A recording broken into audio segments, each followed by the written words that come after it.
Hello there. In this video, we will go over the AWS Certified Cloud Practitioner cheat sheet for Domain 2 Security and Compliance. We will go over the subtopics for Domain 2, which are define the AWS Shared Responsibility Model, define AWS Cloud Security and Compliance concepts, define AWS Access Management capabilities, and identify resources for security support. In this cheat sheet, to further explain these subtopics, we will delve into the details as follows. For 2.1, define the AWS Shared Responsibility Model. We will cover shared responsibility model for AWS infrastructure as a service offerings, platform as a service offerings, and software as a service offerings. Within 2.2, define AWS Cloud Security and Compliance concepts. We will cover infrastructure security, inventory and configuration management, data encryption, identity and access control, monitoring and logging, security products in AWS Marketplace. Similarly, in 2.3, we will go over identifying AWS access management capabilities. We will go over IAM and definitions used in AWS IAM. We will go over the process of IAM authentication, security features of IAM for authentication, process of IAM authorization, and security features of IAM for authorization. And finally, we will end with identifying resources for security support, which comprise primarily of security support and compliance support. So starting with 2.1, defining the AWS Shared Responsibility Model. What is the AWS Shared Responsibility Model? Security is a shared responsibility between AWS and the customer. The different parts of the shared responsibility model are explained below. AWS responsibility is security of the cloud. AWS is responsible for protecting the infrastructure that runs all the services offered in the AWS cloud. The infrastructure is composed of the hardware, software, networking, and facilities that run AWS cloud services. Customer responsibility is security in the cloud. Customer responsibility is determined by the AWS cloud services that a customer selects. This determines the amount of configuration work the customer must perform as part of their security responsibilities. This is the critical word. The customer must determine the amount of configuration work. So, what are the difference in shared responsibility between the type of AWS service used? The AWS shared responsibility model can be segregated based on the different service offerings. If you're taking up infrastructure as a service offerings, such as AWS Virtual Private Cloud, Elastic Compute Cloud, which is EC2 or EBS, then the shared responsibility model is different. If you're taking up platform as a service offerings, such as relational database services or Elastic Beanstalk, then the shared responsibility is different. If you are taking up software as a service offerings, such as simple email service, then also the shared responsibility is different. Keeping these differences in mind, we will go through the different shared responsibility models. Starting with the first, we have the AWS shared responsibility model for infrastructure as a service. As you can see in this diagram, the top in blue represents the responsibilities of the customer. Customer is responsible for security in the cloud. Customers that deploy an Amazon EC2 instance, for example, are responsible for management of the guest operating system, including updates and security patches, any application software or utilities installed by the customer on the instances, and the configuration of the AWS provided firewall on each instance. So as you can see, for infrastructure as a service offering, the level of shared responsibility is almost equal. AWS is responsible for security of the cloud. AWS is responsible for protecting the infrastructure that runs all the services offered in the AWS cloud. This infrastructure is composed of, as mentioned before, the hardware, the software, networking, and the facilities that run the AWS cloud services. Now that you've seen this diagram for the AWS shared responsibility model for infrastructure as a service offering, we will now go for platform as a service. As you can see, the difference between infrastructure as a service and platform as a service, the level of responsibility of the customer is reduced as AWS now takes up more of the responsibility for platform as a service. So you can see over here certain aspects such as platform and application management, operating system network and firewall configuration have been taken up by AWS. AWS operates the infrastructure layer, the operating system and platforms, and customers access the endpoints to store and retrieve data. The customer is just responsible for managing their data, including encryption options, classifying the assets, and using IAM tools to apply the appropriate permissions. Next is AWS shared responsibility model for software as a service. For software as a service, more of the responsibility shifts to AWS and less of the responsibility is on the customer. Customer is just responsible for their data and data encryption, whereas AWS is responsible for, again, the infrastructure layer, the operating system, platforms, and even all the data in transit using AWS's own network. Now we will go over 2.2, Define AWS Cloud Security and Compliance Concepts. So AWS offers a variety of cloud security and compliance services, and this has been properly categorized as follows. So for infrastructure protection category, the various use cases that AWS helps solve are network security, distributed denial of service protection, filter malicious web traffic, and central management of firewall rules. To serve these use cases, AWS has a service for those specific use cases. So for network security, AWS offers AWS Network Firewall. For distributed denial of service protection, we have AWS Shield.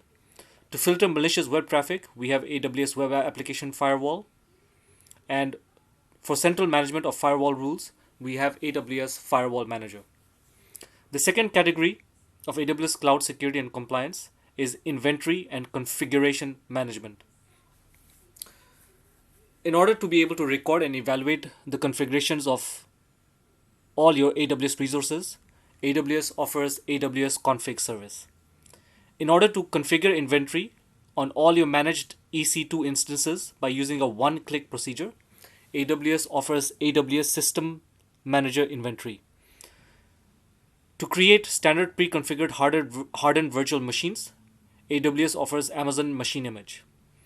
To manage and provision cloud stacks with infrastructure as code templates, AWS offers AWS Cloud Formation Service. And finally, to automate the configurations of your servers, AWS offers AWS OpsWorks. Continuing on, in order to provide data encryption within the AWS Cloud Security and Compliance tools, the various use cases that AWS serves are provision, manage, and deploy public and private SSL or TLS certificates, for which AWS offers AWS Certificate Manager service. In order to rotate, manage, and retrieve secrets, we have the AWS Secrets Manager. For cryptographic key storage and management to encrypt or digitally sign your data, we have AWS Key Management Service. For transmission of sensitive data using server-side encryption, we have Amazon Simple Queue Service. For hardware-based key storage for regulatory compliance, we have AWS Cloud HSM. For identity and access control, to securely manage access to services and resources, we have AWS Identity and Access Management. For single sign-on service to the cloud, we have AWS Single Sign-On Service. For identity management for your apps, there is Amazon Cognito. To manage Microsoft Active Directory, we have AWS Directory Service. And for simple secure service to share AWS resources, we have the AWS Resource Access Manager. The final parts of AWS Cloud Security and Compliance concepts are monitoring and logging. The use cases that AWS serves are to track user activity and API usage. For that, we have AWS CloudTrail. For reliable, scalable, and flexible monitoring solution, we have Amazon CloudWatch. For continuous threat detection service, we have Amazon GuardDuty. To analyze application security, we have Amazon Inspector. And to continuously audit your AWS usage to simplify how you assess risk and compliance, we have AWS Audit Manager. Finally, in order to purchase security products from the AWS Marketplace, AWS Marketplace enables qualified partners to market and sell the software to AWS customers. And that is available as mentioned on the AWS Marketplace. Continuing on, we now go over 2.3 Identify AWS Access Management Capabilities. We will cover what is Identity Access and Management and the definitions used in AWS Identity Access and Management. We will cover the process of IAM authentication. We will go over the security features of Identity and Access Management for authentication. And we will cover process of IAM authorization as well as security features of Identity and Access Management for authorization. So, what are the various definitions that are used in AWS Identity and Access Management? So, what is Identity and Access Management?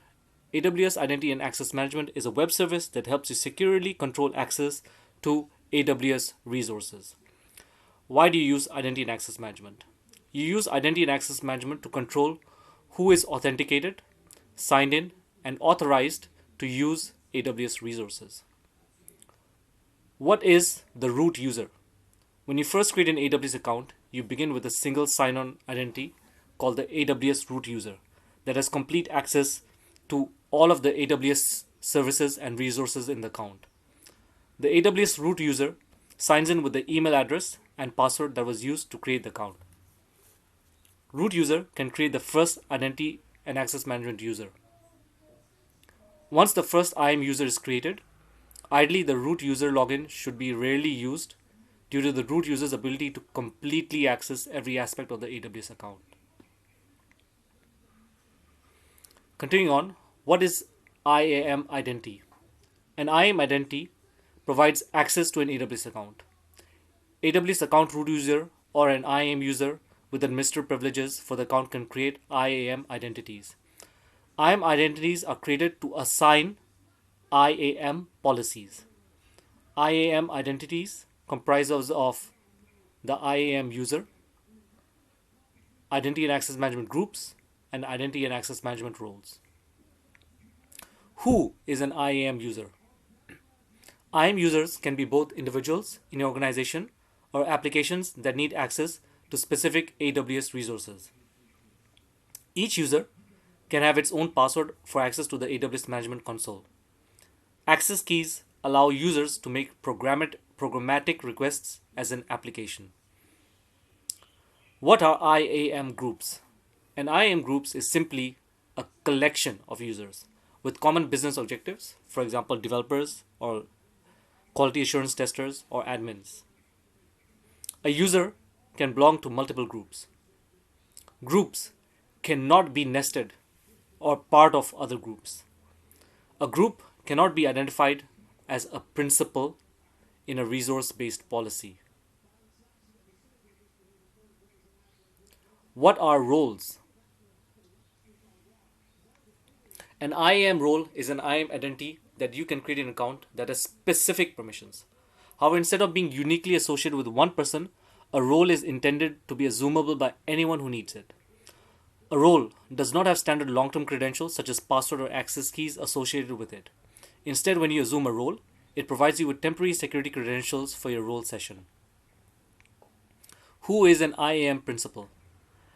Principal is an IAM entity that can interact with AWS resources in your AWS account. A principal is a person or application that can make a request for an action or operation on an AWS resource. Who is an IAM entity? The IAM entity is the one being authenticated by AWS as a principal. Only root user, IAM user, federated user, and assumed IAM role can be IAM entities. Groups are not an IAM entity, as a group is merely collection of user, and IAM authenticates either the user or the role. Who is a federated user? A federated user represents an employee in your organization who already have a way to be authenticated, such as by signing into your corporate network or external identity providers like Google or Microsoft. You don't have to create separate IAM user for them. Instead, you can federate those user identities directly into AWS. Now, we will go over the first part of AWS Access, which is authentication. A principal must be authenticated, which is to be signed into AWS using the credentials to send a request to AWS. An IAM principal can be a person or an application making a request or an action or operation on an AWS resource. The principal is authenticated as either the AWS account root user or IAM entity such as the IAM user, the federated user, or IAM role. When the IAM user is a person, then you must authenticate using your email address and password. When the IAM user is an application and authenticating in from API or command line interface, then you must provide your access key and secret key.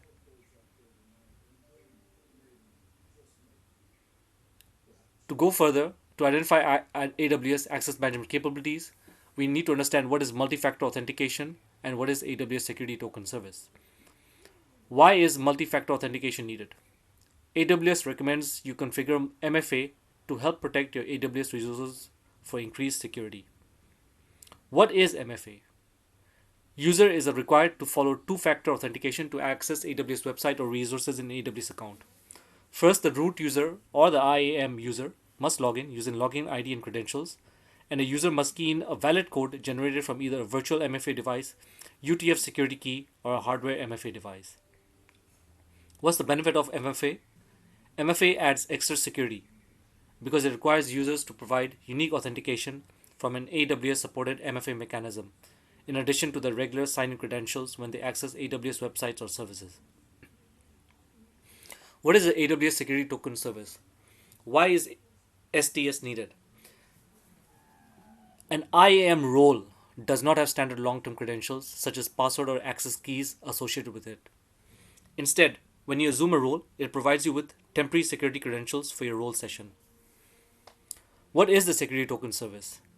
You can use the AWS Security Token Service to create and provide trusted users with temporary security credentials that can control access to the AWS resources. What is the security benefit of STS?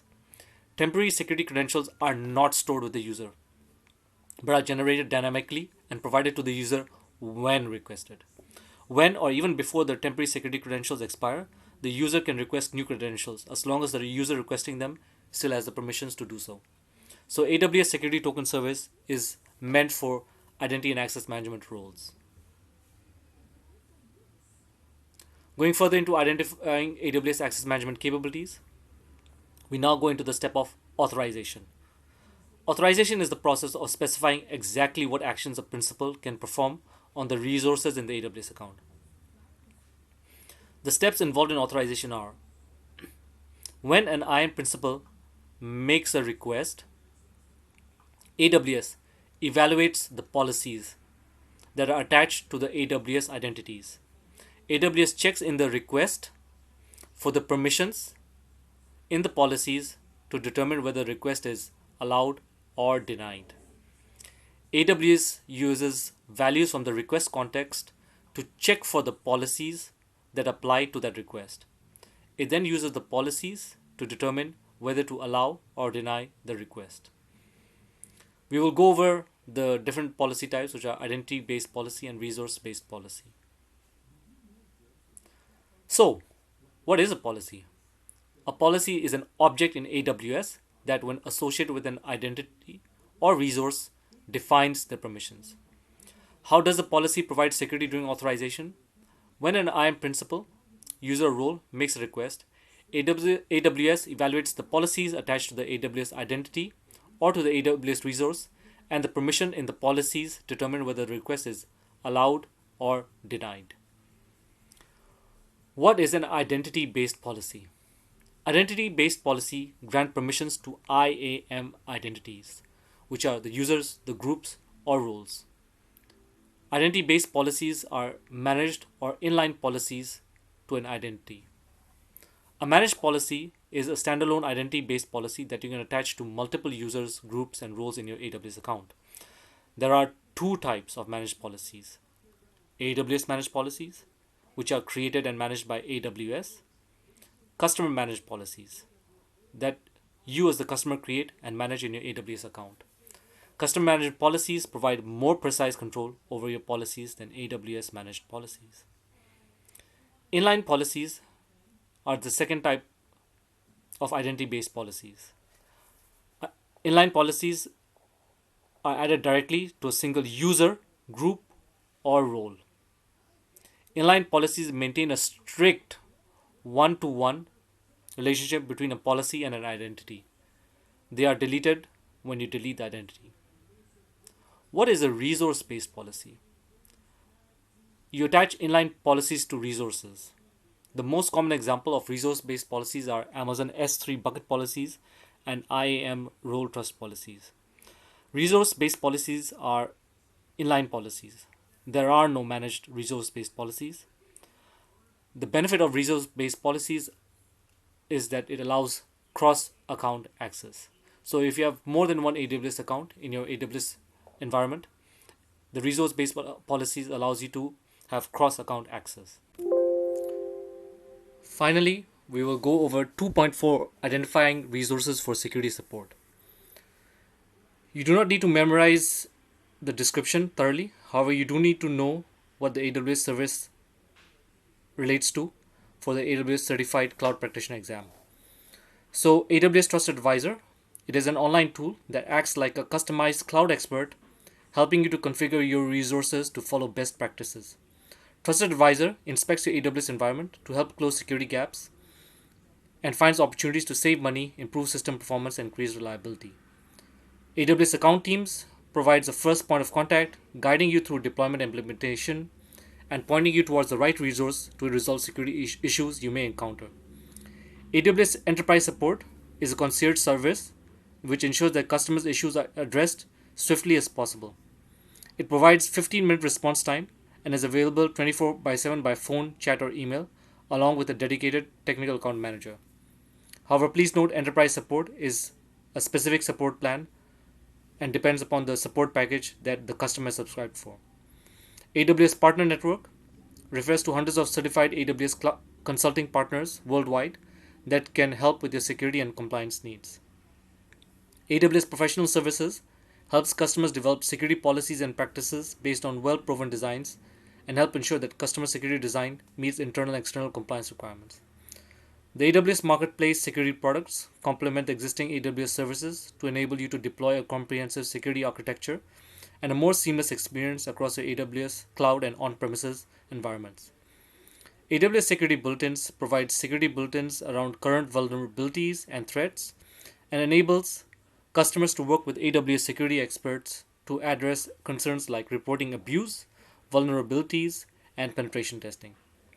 AWS Security Documentation shows how to configure AWS services to meet your security and compliance objectives. The AWS well-architected framework provides a security pillar that focuses on protecting information and systems. Key topics include confidentiality and integrity of data, identifying and managing who can do what with privilege management, protecting systems and establishing controls to detect security events. And we have the AWS well-architected tool that provides a plan on how to architect for the cloud using established best practices. Finally, we end with compliance support. So AWS offers the AWS Cloud Audit Academy, which provides auditors with the education and tools to audit for security in the cloud using a risk-based approach, as well as AWS Compliance Solutions Guide, which is a repository of frequently used resources and processes needed to perform your compliance responsibilities on AWS. So this concludes the topics for the AWS cheat sheet for security and compliance. If you found this video useful, please do subscribe for more content, more exam questions and answers, as well as more cheat sheets specific to AWS Certified Cloud Practitioner. In the next video, we will go over the cheat sheet for Domain 3, which is technology, and we will cover these 4 subtopics of Domain 3 technology, which are define methods of deploying and operating in the AWS cloud, define the AWS global infrastructure, identify the core AWS services, identify resources for technology support. Thank you. Goodbye.